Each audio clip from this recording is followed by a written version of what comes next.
Nyumbang masjid, nyumbang musola itu bagus-bagus macam.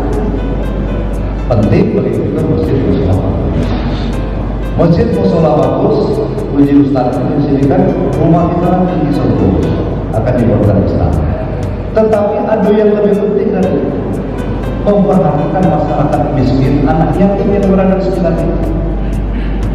Jangan fisiknya baik gitu mau, itu bang. Sebulan sekali anak yatim kita kumpulkan di masjid subuh.